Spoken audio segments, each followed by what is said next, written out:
Hello and welcome back to Let's Play Dark Souls. This is Shade, and today I'm bringing you a post-commentary of my first attempt of fighting the Four Kings boss fight, and we'll see how that goes. But yeah, my audio for my live commentary messed up. And you've made note that this place is called the Abyss. Well, that ring we got from Grey Wolf Sif is what allows us to enter here. We cannot fight these guys without that ring. Like, it was just as Ingward said earlier. Without that ring, we would be consumed by the Abyss. And I was too afraid to test to see if he was full of crap or not, so I just took the ring. The boss you're seeing me getting brutalized by is known as the Four Kings. Why four? Because there are four of them. This is just the first one. His buddy should be coming in any minute now. Oh, there it is. You should see him appear right there.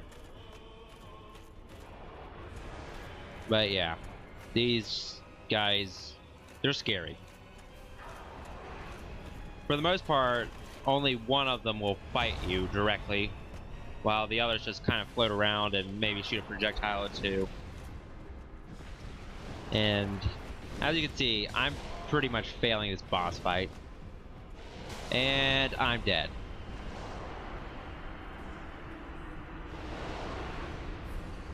But yeah, that's the Four Kings. Sadly, I don't go back to fight them for a little bit. That's at a later part, I believe. But for now, we're going to go to Orlando after we meet at the bonfire, and we're going to have some fun there. Now we're in Orlando. The reason why I decided to go here rather than fight the Four Kings again is because I thought I was kind of under-leveled. So I decided to do a little bit of investigating at the that painting, which actually kind of leads to something really interesting that you're about to see. I won't spoil it for you, but it is pretty cool what happens. I really wasn't expecting it. It was really strange. And well, we won't see it for another several minutes. Because you'll see.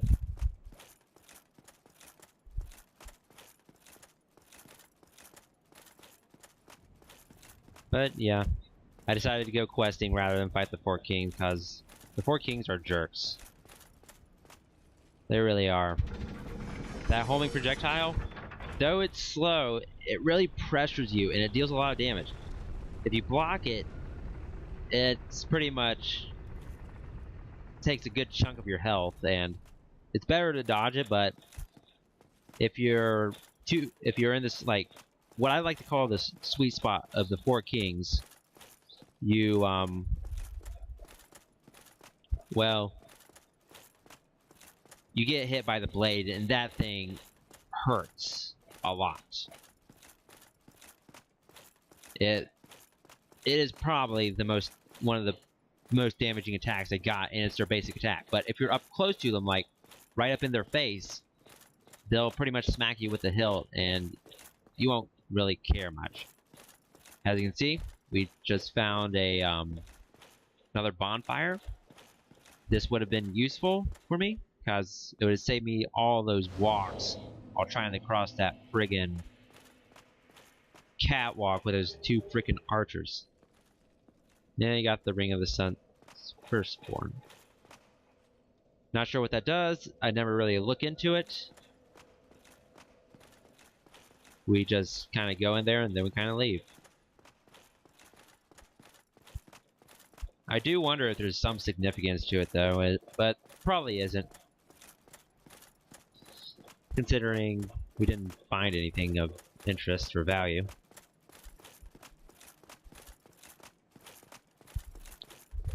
So we continue on and to that thing. The cathedral housing the painting.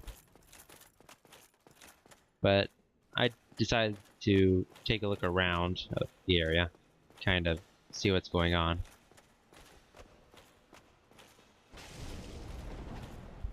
Then we fight a painting guardian.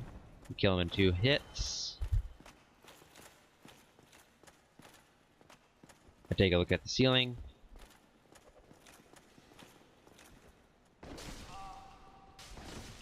And I take a lot of knives. Look at those knives sticking out of my shoulder. Yeah, the painting guardians, they're pretty deadly in numbers. They're agile, and they have a good ranged attack. Not to mention, they'll friggin' dodge majority of your swings if you don't time it right. And they will also backstab you. And backstabbing, you've seen me do it. It hurts a lot. Just imagine when it happens to, like, yourself rather than an enemy. It's not fun. It just sucks altogether.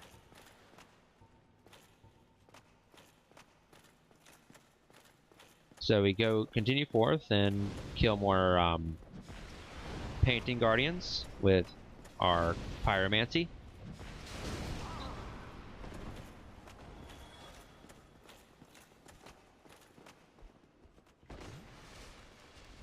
Take a drink of Estus.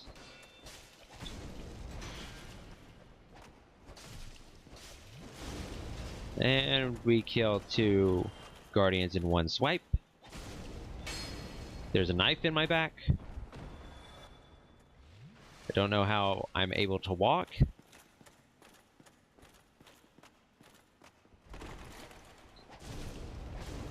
And we killed that 1 more painting guardian. And we get some throwing knives. So yeah, I decided to, after getting rid of all of them, well, most of them, I basically started looking for any treasures in this room because it's a big empty room for the most part. And that guy I feel sorry for. He just had a flaming spider legs through him. And if you look at the chandelier, you'll see that there's a shiny. That's when I decided to look for a ladder. But, spoiler alert, I don't find a ladder.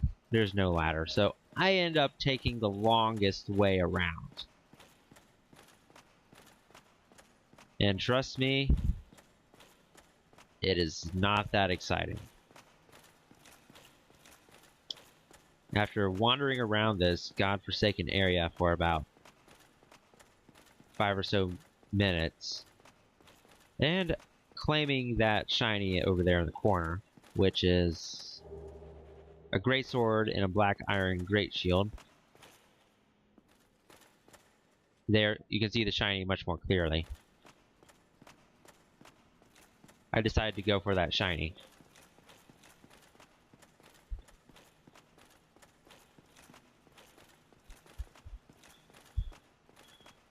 Gotta love the sound my armor makes every step I make. It can get annoying at times, especially on Orlando, because the walks here are ridiculously long with not much happening. And, well, we cut to the ladder, thank God. That was really a good move on my part. I forgot that cut was there. Then again, I'm recording this commentary about a week after recording this, so yeah, I kind of forgot the little minor edits that I put in there. I knew of the first cut, but not of the second.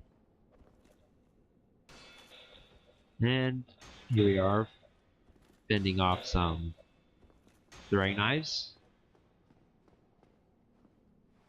And this guy makes a dumbass mistake of trying to lunge at me.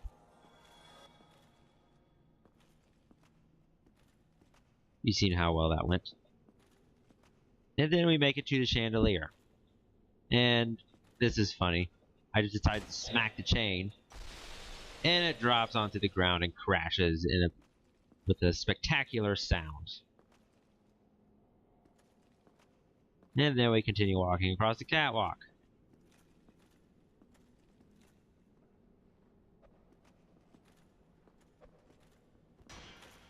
And not much else interesting happens besides more friggin' daggers being thrown at me. Because the painting guardians are jerks. And are really squishy.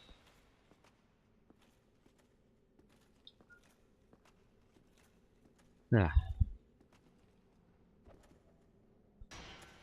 But yeah, you may be noticed, but if you've been following this Let's Play, you may have been noticing some little inconsistencies with the death recap. It's mainly because I keep changing my mind on how I do it. How I want to do it, like... Oh, and that almost ended very badly. But back to what I was saying, yeah. Like, at first it was called Deaths this episode, and blah blah blah. The layout's the same as it is now. But back then, it was called Deaths this episode instead of Death Recap. Death Recap just sounded a lot better altogether. And, it was easier to type up, it was easier to edit things. And, yeah, it's pretty cool. But yeah, last time I checked, we are up to, like, we have a lot more deaths coming. There are a lot more deaths. Not many that are that spectacular, but a lot of them that are kind of amusing, at least. Like, nothing ridiculous like me flying 10,000 feet in the air while on fire and all my limbs are, like, removed from my body. Nothing like that. Sadly. I would like something for that to happen, but I don't think it could happen in this game. And we're finally at this chandelier. We pick up the shiny and get the great magic weapon buff for sorcery. It's alright. It's not the best thing. Far from the worst. And then we finally go up to the painting. And just watch.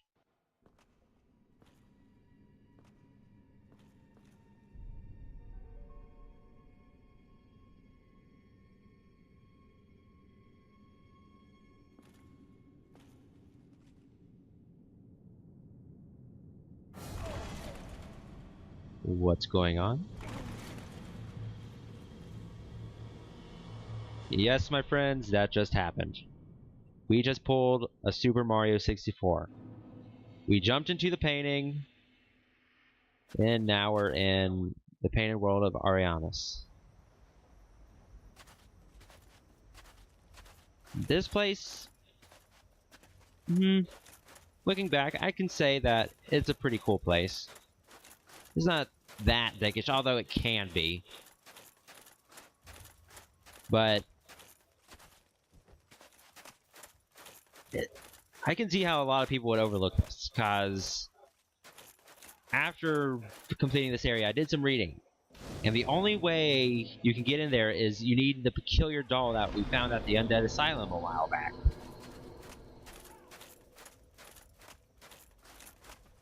Yeah. And then the painting itself is kind of out of the way, and a lot of would just kind of say it was a set piece. But even though it was strangely guarded by a legion of guardians, so I kind of had to... My curiosity was piqued. In fact, if I checked it any earlier, I probably wouldn't have found this area.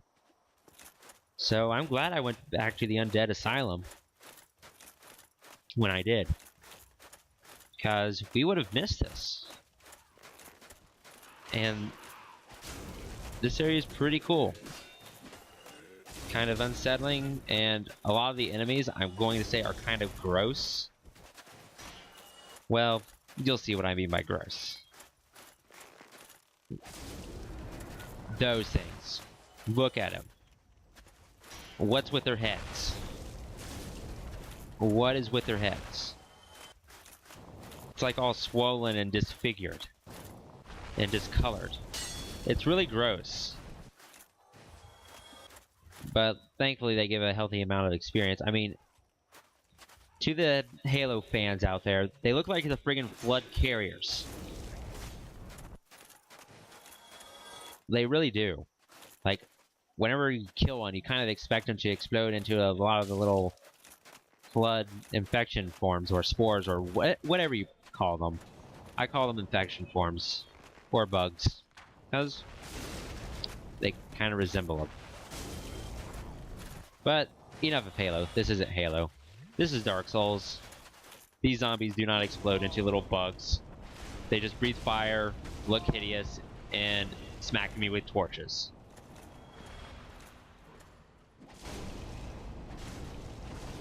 And are surprisingly durable.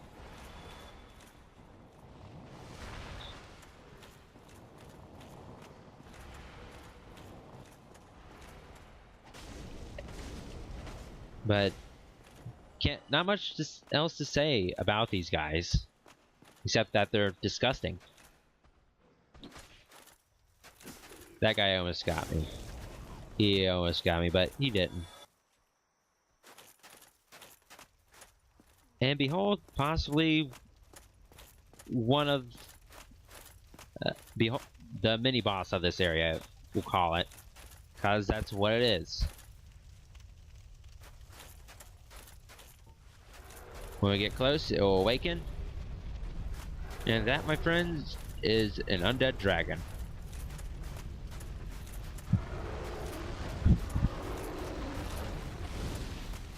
And we get to fight him. This fight is easy. I just want to say that right now.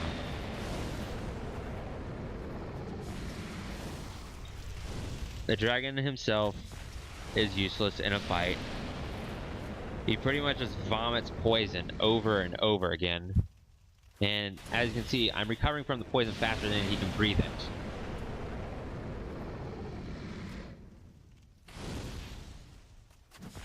And I just use all my pyromancies on him. And then he kind of breaks my armor. And that's when the poison actually starts hurting me through sheer contact.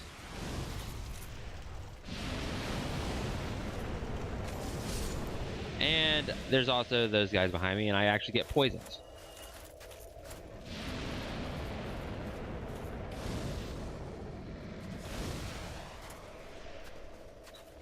I take a drink. Take a few moments to situate myself in a safe position. So I go up these stairs.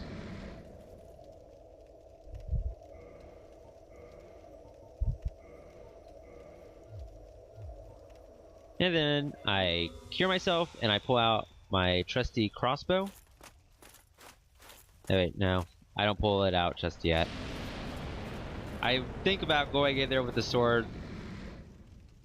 And I'm like, yeah, fuck that.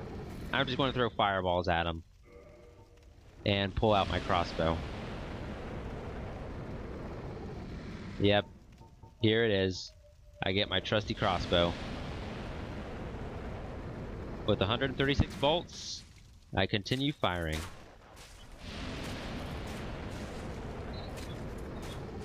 And this takes a while. I am out of the dragon's reach. He cannot poison me. He cannot vomit on me.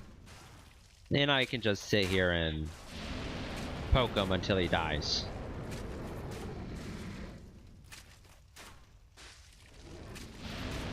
Few more shots and he should disintegrate. And there we go. Dragon killed. Really an interesting enemy. It's just kind of, if you fight them from a range, they're useless.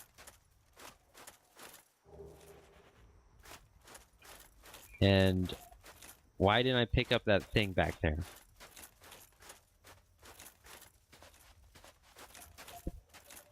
Kind of sucks. But yeah, our pathway is blocked by what appears to be the other half of the undead dragon. But we couldn't kill it, so I decided to move on after slashing at it for about 10 minutes, hence the cut. We do a little bit more exploring.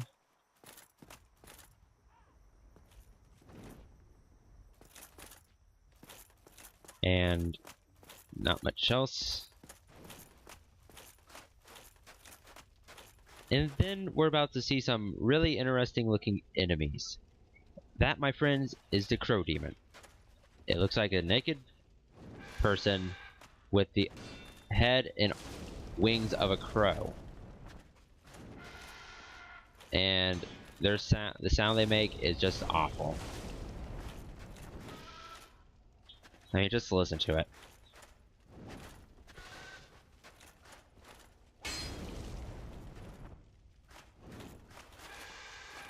And they're also not too bright, because they'll just fall to their deaths. Just watch, another one will demonstrate this fact again. See? He's like, I'm going to come kill you. Nope, I'm going to jump down there instead. That's more interesting. Good to know that falling to your death is a lot more entertaining than fighting me.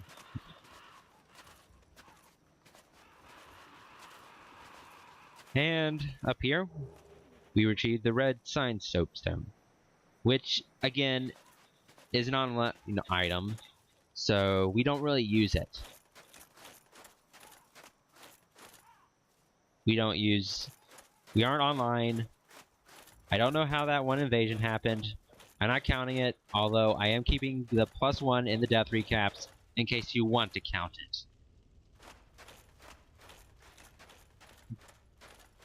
But that's only if you really want to count it. Otherwise, it's a cheap death. It shouldn't have happened. Despite a lot of the things being cheap. And if you look behind me, there's another Crow Demon. I decide to ignore it and move on.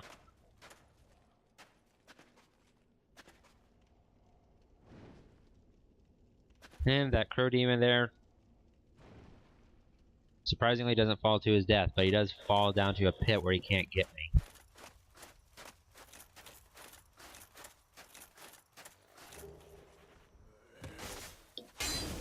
And we kill a zombie that's climbing over the area. And at this point, I think I actually head back to the bonfire. Or not. I cut this rope, which will allow me to, well, you saw. It allowed me to, it will, when I get there, it will allow me to pick up that item.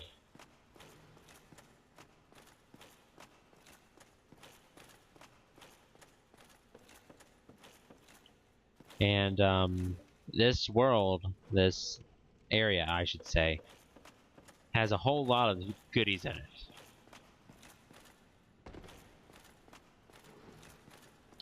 Like, a crap ton of goodies. Like, you got the soapstone, you got the brave souls everywhere. Not to mention, like, there's a good weapon in here. It takes me a while to find it, but I eventually get it.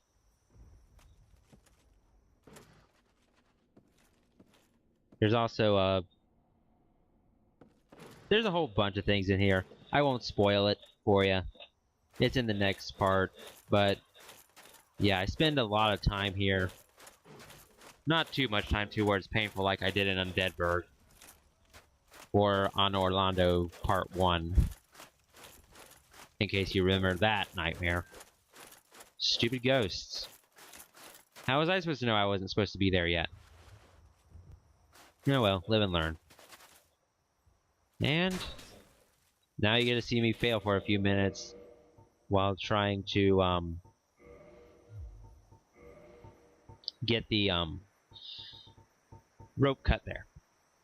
Now, you see, I pull out the binoculars because, well, they actually help you aim manually with the crossbow if used right. So I have to line it up perfectly, and I missed. So I pull out my binoculars again, and then I miss. So here's what I do instead. I decide just to pull out my bow, which is a lot easier to do. And I do that for some reason. So for some reason I don't have any arrows. Don't worry, I figured it out for some reason.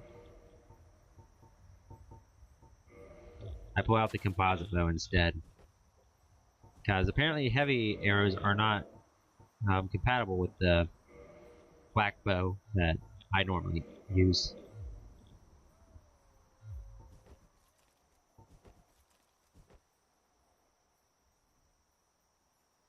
And if we aim correctly, we got it. And it was just a humanity. Well, that does it for this video. I will see you next time. And if I remember correctly, it will be a live commentary. This has been Shade. If you enjoyed this video, please